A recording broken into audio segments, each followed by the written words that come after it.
Olá, seguidores e internautas de O Liberal. Meu nome é Gabi Gutierrez, sou repórter aqui do Núcleo de Política e Economia do jornal O Liberal. E hoje a gente está com o presidente do Banco da Amazônia, Luiz Lessa, que vai bater um papo com a gente. Bom dia, doutor. Seja bem-vindo. Obrigada pela sua disponibilidade para poder bater esse papo com a gente. Com certeza a gente tem muita coisa para poder conversar. Olá, bom dia, Gabi. Bom dia aos espectadores do canal. É um prazer estar aqui falando sobre o Banco da Amazônia. Então, a Amazônia ela tem sido palco de muitas discussões, né? Principalmente agora nesse momento que a gente tem vivido uma preparação para a COP, né? E principalmente voltada para a questão da sustentabilidade. Então, eu já começo perguntando quais são as principais estratégias e iniciativas do Banco da Amazônia para incentivar e fomentar esse desenvolvimento sustentável aqui na região amazônica, né? Aqui no Pará, aqui na região amazônica como um todo. Tá bom, acho que a introdução já foi legal, a gente falando de COP. COP vai acontecer aqui em Belém. A gente sabe de toda a movimentação da cidade, mas aqui no Banco da Amazônia a gente tem um olhar um pouco mais amplo, um pouco mais, o espectro um pouco mais aberto quando a gente fala de legados da COP. A gente olha para o legado da COP, o que vai deixar de sustentabilidade? O que vai deixar de mudança de forma positiva na vida das pessoas? E aí, dessa forma, a gente sai do espectro um pouco de Belém somente, olha mais a região amazônica, para ver projetos que fazem sentido. Notadamente, a gente está falando aqui de projetos de envergadura que dizem respeito à logística, que dizem respeito à transição energética, que dizem respeito também a saneamento, tratamento de resíduos sólidos, uma série de movimentos, de demandas que tem na região, para que a gente possa melhorar, através desses projetos, o financiamento desses projetos, a melhoria coletiva da qualidade de vida das pessoas. Mas, por outro lado, a gente não pode deixar de tratar também o indivíduo. Então, nós olhamos aqui para a Amazônia e vimos que, apesar de nós termos um índice de preservação ambiental e conservação da floresta muito alto, nosso IDH das pessoas que estão aqui, dos amazônicos que aqui vivem, que moram na região, tem um IDH muito abaixo daquilo que eles merecem. Então, a gente precisa também trabalhar a melhoria do IDH. E, com isso, a gente trabalha algumas ferramentas ligadas ao indivíduo, que é o microcrédito produtivo orientado, tanto urbano quanto rural, que é uma aplicação de uma metodologia que na concessão de crédito, que além do crédito a gente leva assistência técnica, a gente leva conhecimento, a gente leva melhoria da capacitação daquela pessoa que está tomando crédito, para que ela possa faça um bom uso daquele crédito e possa desenvolver o seu negócio, crescer enquanto empreendedor, enquanto pequeno empresário, para que ele tenha uma geração de impacto positivo na vida dele. Do mesmo lado, a gente tem o programa do Agricultura Familiar, em que a gente tem também não só o crédito, mas também a assistência técnica, da mesma forma, para que ele melhore o seu manejo da sua terra, melhore o seu processo produtivo, melhore as suas condições de comercialização, de novo, para que ele possa pegar o crédito e, junto com a agregação desses novos conhecimentos, ele possa fazer com que o seu negócio expanda e ele gere frutos positivos. E aí eu queria trazer aqui rapidamente alguns números. A gente, no primeiro semestre desse ano, nós aplicamos em crédito 9 bilhões de reais. Tá? Foi a aplicação total do banco no primeiro semestre. E aí eu queria fazer aqui alguns recortes para que reforçam um pouco disso que eu falei. Quando a gente olha esse crédito e a gente olha, como é que a gente está fazendo com o crédito para que esse crédito chegue a empreendedores, a negócios, em municípios com baixo IDH? Então, nós olhamos e desses 9 bilhões, nós aplicamos 6,7%, um crescimento de 8,1% em relação ao período anterior, em negócios, em desenvolvimento de negócios, em fomento de negócios em municípios de baixo IDH. De forma que a gente faz com esse movimento é que com esses municípios tenham negócios, esses negócios cresçam, melhore a dinâmica econômica do município e aquilo ali se desenvolva, gerando emprego, gerando renda e melhor qualidade de vida para todo mundo. Quando a gente olha ainda do lado da sustentabilidade, aí mais especificamente a sustentabilidade verde, a gente vê que dos 9 bilhões que nós aplicamos, 4,5, com um crescimento aí de 34%, foram em linhas para financiar negócios verdes, seja esse negócio na agroindústria, seja esse negócio no custeio agrícola, em empreendimentos que têm um alto nível de sustentabilidade. E mais do que isso, quando esses empreendimentos apresentam altos níveis de sustentabilidade, que eles têm acesso a essas linhas verdes já têm um desconto na taxa, custa mais barato. Então, quando você tem uma alta eficiência de sustentabilidade, o empreendedor acaba sendo beneficiado com uma taxa de juros mais baixa. Com isso, a gente acredita que a gente diminui a necessidade dele de talvez procurar uma pressão sobre a floresta ou alguma outra coisa. Afinal de contas, ele está tendo um custo financeiro no desenvolvimento do seu negócio mais barato.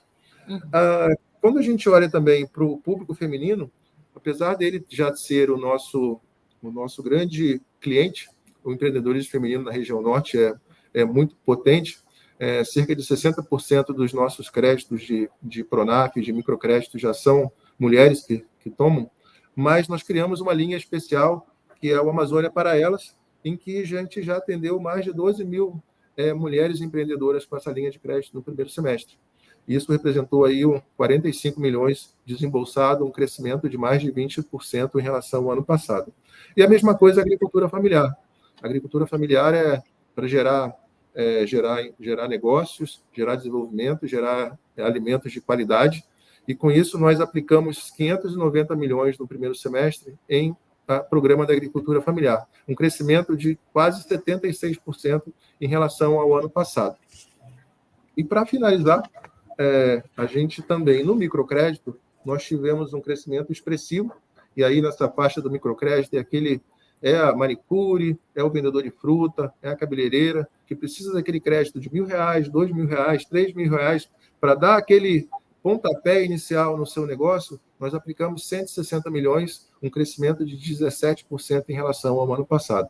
Então, a gente acredita que com esses movimentos, Gabi, o Banco da Amazônia está cumprindo a sua função, que é levar o desenvolvimento sustentável para a região amazônica, e não sustentável somente sob o ponto de vista ambiental, mas sustentável sob o ponto de vista da mudança, de contribuir para a mudança de vida das pessoas, para que elas possam se desenvolver, e aí, se desenvolvendo, atingir um novo patamar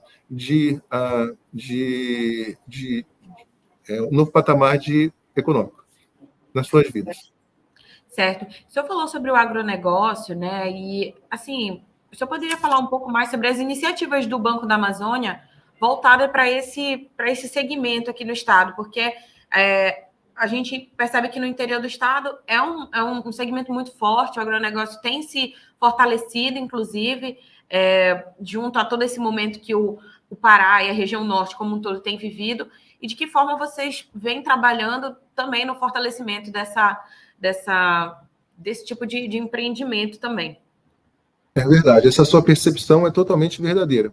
Quando nós olhamos para o que a gente chama de Arco Norte, que é metade ali do Mato Grosso para cima, que já é Amazônia Legal, e aí nós pegamos Rondônia, Tocantins, aqui o sul do Pará, Maranhão, essa região é comumente chamada de Matopiba, aqui no jargão do agronegócio. E o Matopiba é a nova fronteira agrícola brasileira. O nível de crescimento em termos de produção e produtividade dessa região, eles vêm crescendo num nível muito alto. E aí, como é que nós estamos atuando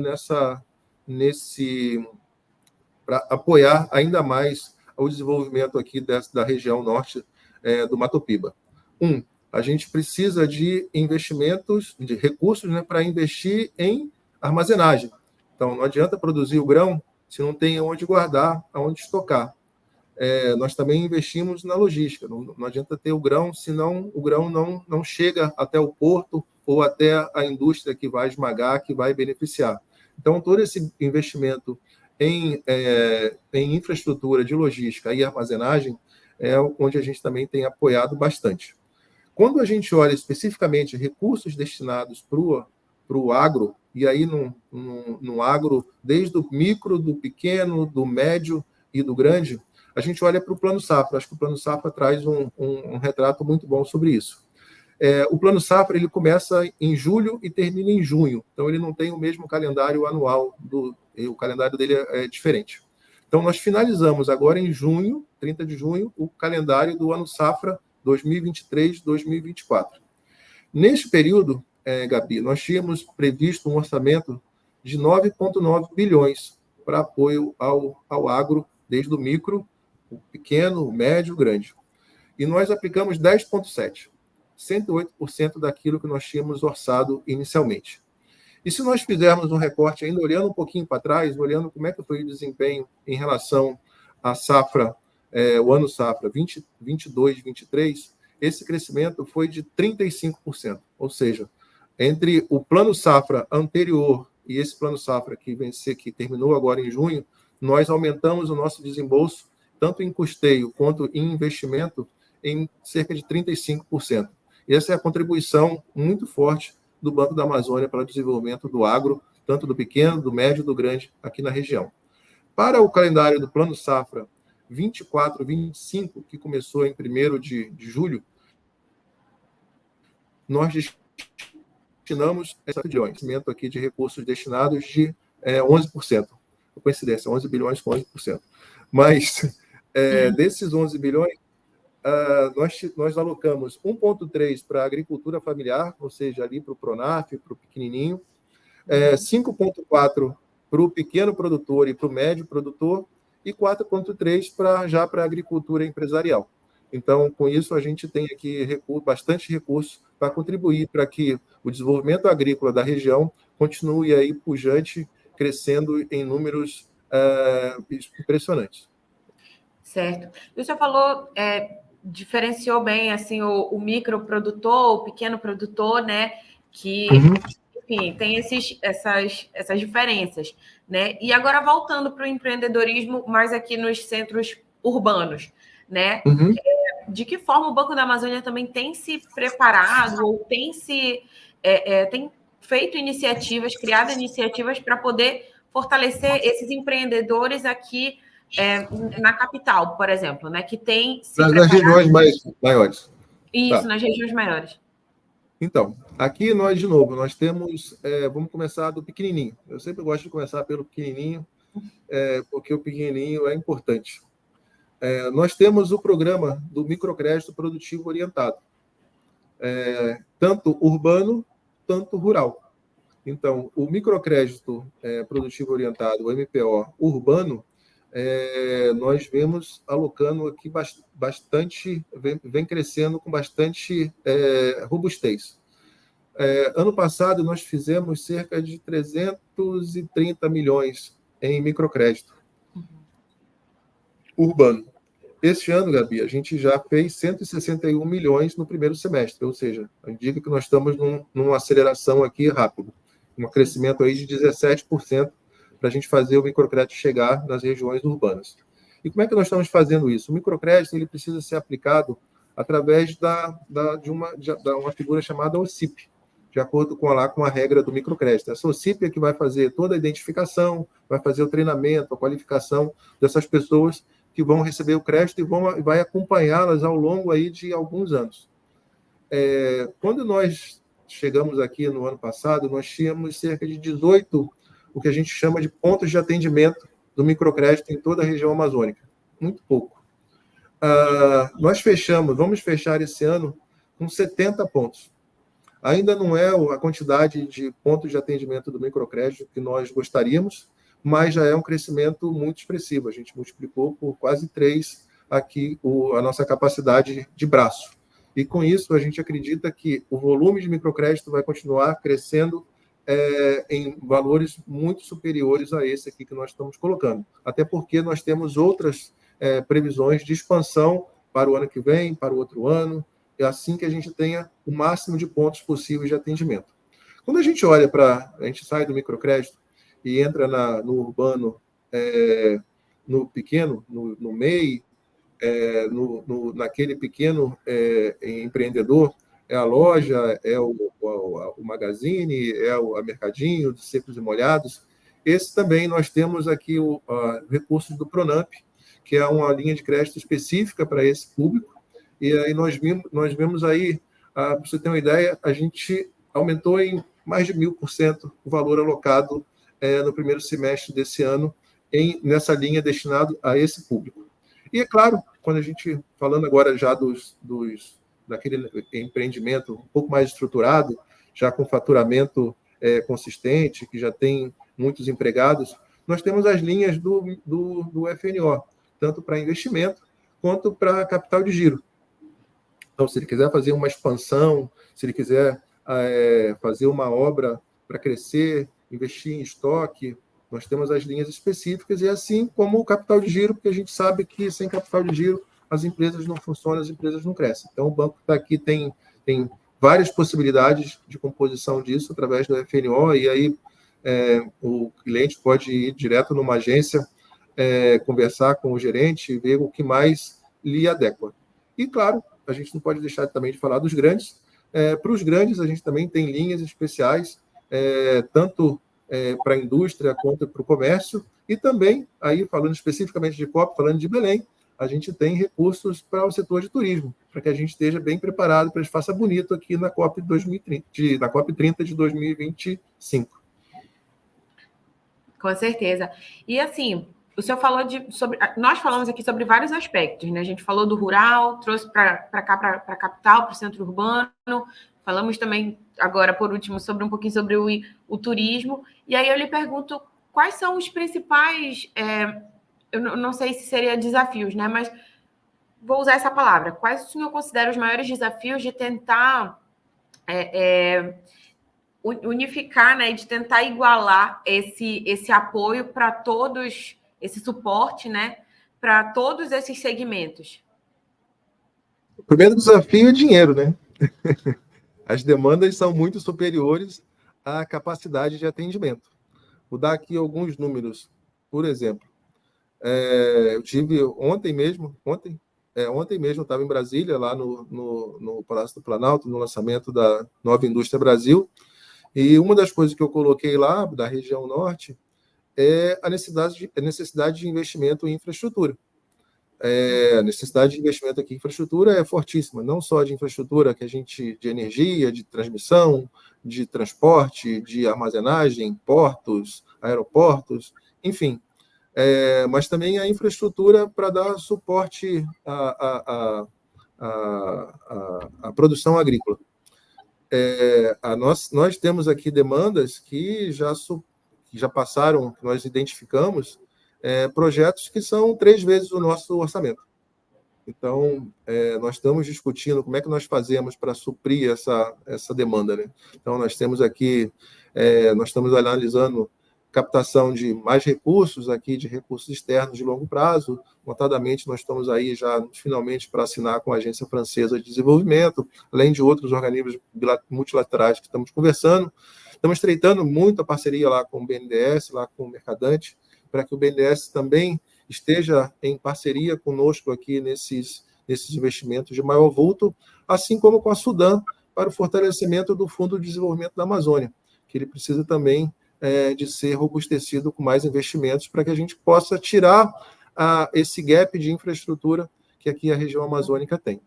Do outro lado, do lado mais do investimento, seja ele no investimento industrial, ou no investimento agrícola, ou no investimento aqui comercial na cidade, as linhas de crédito, temos bastante investimentos, mas as linhas de crédito na mesma linha que eu falei.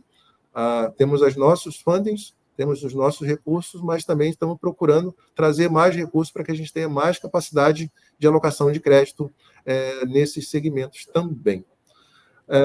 Então, resumidamente, o nosso grande desafio a COP trouxe uma visão mundial sobre a Amazônia. Isso fez com que muitos projetos saíssem do papel, e o que a gente precisa agora é ajudar esses projetos saírem do papel, seja ele com assistência técnica, seja ele com crédito. E nós estamos trabalhando aqui para ter crédito suficiente para atender todo mundo.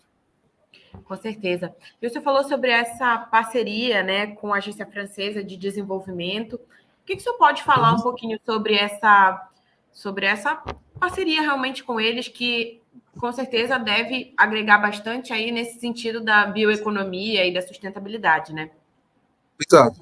Essa conversa começou já, acho que desde a COP passada, e nós começamos a discussão já olhando para frente as necessidades de robustecer a nossa capacidade creditícia aqui com mais recursos de longo prazo para complementar os recursos do FNO. Então, essa conversa com a agência francesa andou muito bem. De novo, só reforçando que também estamos em conversas com outros organismos, mas para trazer mais recursos, mas não ainda está no mesmo nível de maturidade da agência francesa, que nós devemos assinar já o contrato, mas já está em fase de finalização. A ideia é trazer 80 milhões de euros nessa primeira tranche, digamos assim, para serem alocados em transição energética, em mobilidade urbana, em projetos com cunho de sustentabilidade. Então, são aí mais de 500 milhões de reais que, se somando ao FNO, já começa a nos dar um fôlego um pouquinho maior para atender essas necessidades desses segmentos. Certo. E o senhor falou sobre essa alocação dessa verba e tal, e nós, falando sobre bioeconomia e sobre sustentabilidade, a gente não deixa de esquecer de fontes, das fontes de energia, né? E o BASA tem uma iniciativa que propõe aí a energia verde, né? Como, por exemplo, o uso da energia solar, né? O financiamento dessa fonte de produção de energia, né? Que tem sido cada vez mais utilizada e, enfim, popularizada, né? E como o senhor considera importante essa iniciativa, porque ela vai além, com certeza, do centro do rural e do industrial, ela traz realmente para a população que pretende aí usar dentro da sua casa, né? Tentar ter uma economia maior, talvez ali na conta de luz. Então, de que forma você considera isso uma coisa positiva e que pode estar impactando na população de modo geral? Isso, Gabi, está totalmente em linha com a sustentabilidade e a preservação do meio ambiente. Quando a gente olha, eu vou fazer aqui 2 recortes. Quando nós olhamos aqui para Belém, para Manaus, Marabá, são já grandes centros urbanos, a gente vê, sim, aqui uma possibilidade da pessoa utilizar o crédito dessa linha especial que nós criamos para ele fazer o que a gente chama de geração distribuída. E aí, sim, ter um desconto na nossa tão cara tarifa de energia elétrica, nossa conta, que chega todo mês, que é realmente salgado. Mas, quando nós saímos dos grandes centros urbanos, e aí quando nós vamos para o interior, a gente sabe que muito do nosso interior, e aqui não tanto no Pará, mas notadamente Roraima, Amazonas, Acre, ainda tem muita geração a óleo diesel. Então, e essa geração óleo diesel, além dela ser não é sustentável, porque para cada litro de óleo diesel queimado numa usina, nós temos aí mais 1 litro de óleo diesel queimado para o transporte do combustível até chegar na usina. Então, quando a gente traz uma alternativa de a gente usar energia solar, seja ela em qual intensidade for, automaticamente nós estamos diminuindo a queima do óleo diesel. E com isso a gente está trazendo uma vantagem positiva para o meio ambiente. E, é claro, positiva para o meio ambiente, e acaba que também tem um ganho financeiro para quem está consumindo essa energia, né? Porque ela acaba sendo mais barata. E o outro ganho é que essa energia acaba sendo também mais perene. A gente sabe que muitos dos interiores ainda, quando essas usinas acabam não funcionando, às vezes 24 horas por dia, 7 dias por semana, e essa produção de energia solar local serve até como um backup, para eventualmente ele estar administrando aqui melhor o seu consumo. Enfim, é uma forma que a gente está trazendo de gerar tanto benefício para quem consome, quanto benefício para o meio ambiente. E aí são taxas de juros bem atraentes, condições também, isso está no nosso site, mas pode ser consultado diretamente numa agência do Banco da Amazônia. E ainda falando sobre essa questão da modernização, né? Porque isso é um recurso bastante moderno e que traz esse benefício. Como é que o senhor analisa hoje, com toda essa modernidade que a gente tem vivido nessa relação do consumidor, né, do público com os bancos, que hoje em dia tem uma infinidade de bancos digitais e as outras fintechs, né, que a gente conhece.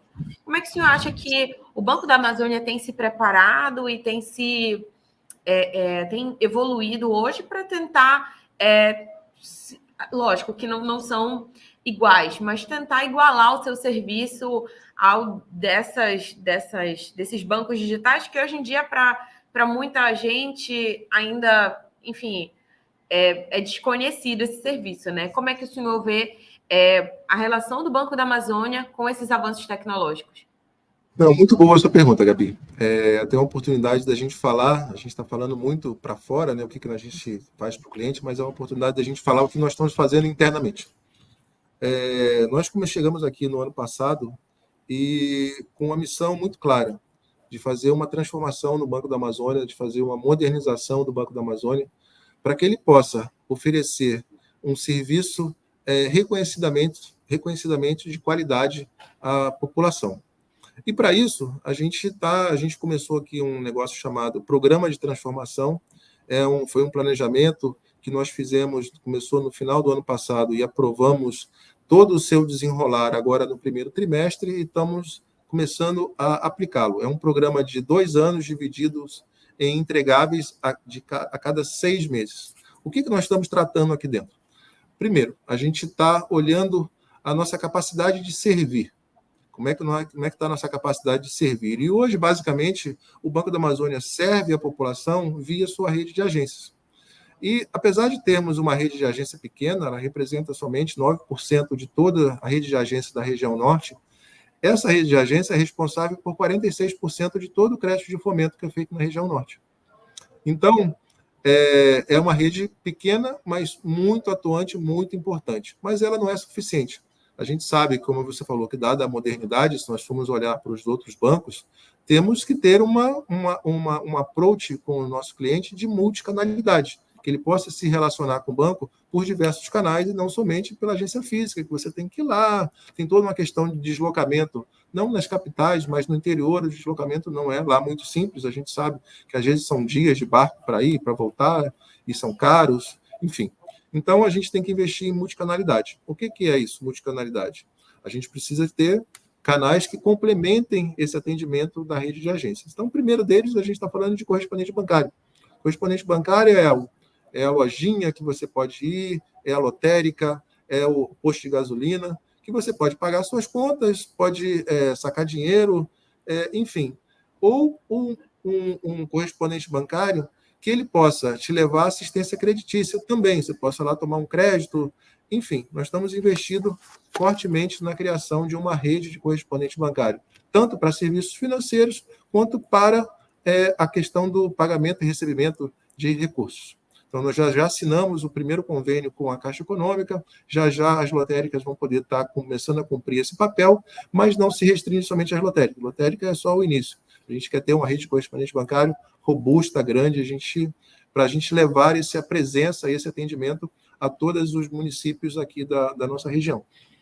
Outra coisa que é importante a gente precisa ter um serviço de atendimento remoto. Então, eu preciso ter um call center, que a pessoa possa ligar, possa tirar dúvidas, possa reclamar, possa comprar, possa finalizar um negócio. E, por outro lado, também preciso ter um call center que faça uma ofertinha ativa, né? Vender aqui um seguro, um cartão de crédito, é sempre importante para a gente complementar o nosso leque de produtos e robustecer cada vez mais o nosso resultado. E, por fim, a gente precisa também de ter um app, né? Que aí tem uma possibilidade de abertura de uma conta já no mobile, abrir uma conta de forma digital, já acessar ali um cartão de crédito, acessar crédito se tiver limite, se tiver dinheiro sobrando, fazer um investimentozinho numa poupança, num fundo de investimento, de forma que a gente possa, com essa multicanalidade, tanto do correspondente bancário, tanto do call center, e quanto do app, que é aqui na mão da pessoa, a gente possa estar cada vez mais presente na vida dos amazônidas. E, com isso, a gente aumentar a nossa relevância e aumentar a qualidade do nosso serviço. Aí você vai me perguntar, quando é que isso sai do papel? Então, está dentro do nosso cronograma aqui do programa de transformação. A gente tem o que a gente chama de tubos e conexões, né? A gente, quando vai fazer uma obra, até o edifício começar a sair do chão, ele cavou uns 10 metros para baixo para fazer as fundações. Então, é nesse período que nós estamos. Tem muita estrutura, né? Muita infraestrutura de tecnologia, muitos sistemas novos. Nós estamos modernizando os nossos sistemas, porque isso precisa de muita confiabilidade sistêmica, né? Então, uma vez essa parte de infraestrutura pronta, montar essa camada de cima é muito rápido. Então, é nisso que nós estamos trabalhando, e aí eu espero que já no primeiro semestre, no finalzinho desse ano, a gente tenha aí boas novidades para mostrar para as pessoas. Com certeza. O senhor falou sobre essa questão da acessibilidade, né? Um app é muito mais prático, vamos dizer assim, para uma pessoa ter que se locomover da sua casa até uma agência, que às vezes mora distante, enfim. Mas agora, fugindo um pouco dessa realidade, de novo, do urbano, né? O Pará tem é um estado muito grande, onde realmente a logística para alguns lugares é bastante complexa, né? E aí eu lhe pergunto de que forma o Banco da Amazônia tem buscado aumentar eu não sei se talvez seja esse termo, mas a capilaridade das suas agências e os serviços que presta para comunidades ribeirinhas ou comunidades indígenas, talvez. Como é que vocês têm atuado nesse sentido? Então, está nessa linha da multicanalidade. Hoje, falando especificamente dos ribeirinhos, comunidades, povos originários, quilombolas, etc., que a gente procura atendê-los hoje com a assistência creditícia através das assistências técnicas, das ASTECs, tanto as estaduais, públicas, né, quanto as privadas. Que são pessoas que vão lá, ajudam a fazer o projeto, colhem toda a documentação, e aí já entrega isso no banco tudo pronto para a gente poder fazer a aprovação e a liberação do crédito. E aí a grande ferramenta que nós temos para isso é o Basa Digital, que foi uma ferramenta que começou a ser desenvolvida aí há um ano e meio atrás e que ela está chegando perto já da sua maturidade plena para atender todos os tipos de negócios. O Basa Digital ele tem uma vantagem, porque essa assistência técnica vai lá na comunidade quilombola, vai lá no ribeirinho e faz tudo ali no tablet e está feito. Mas você vai me perguntar, mas lá não tem internet, como é que faz? Fica armazenado. Quando ele entra numa área que tem internet, aquilo é transmitido para o banco. Certo. Então, com isso, a gente ganha muito, muito tempo, melhora a nossa percepção de qualidade de prestação de serviço, e a gente consegue atender muito mais gente, de forma com uma economicidade boa, porque a pessoa não precisa se deslocar até o banco. Com certeza. Doutor, eu lhe agradeço a sua disponibilidade, a nossa conversa aqui foi ótima. Eu espero que tenha sido agradável para o senhor, com certeza foi muito esclarecedora para a gente, para todo mundo que está nos acompanhando, e eu espero que a gente possa se encontrar aqui mais vezes para estar falando sobre mais iniciativas e mais resultados positivos também do Banco da Amazônia aqui na nossa região. Nós é que agradecemos, Gabi. Gostaria de agradecer pelo convite, agradecer o Grupo Liberal, que é nosso parceiro aqui de longa data. O Banco da Amazônia está sempre disposto, nós adoramos falar sobre aquilo que nós fazemos, porque aquilo que nós fazemos tem relevância, a gente acredita que o que nós fazemos, a gente muda a vida das pessoas para melhor, e com isso a gente consegue gerar uma melhor sustentabilidade da região e um desenvolvimento de forma econômica para toda a nossa população. Tá bom? Obrigado a todos que estão nos ouvindo e até uma próxima data. Obrigada. E essa matéria na íntegra, essa nossa entrevista aqui na íntegra, você pode acompanhar em oliberal.com e também no nosso jornal impresso O Liberal. Até mais.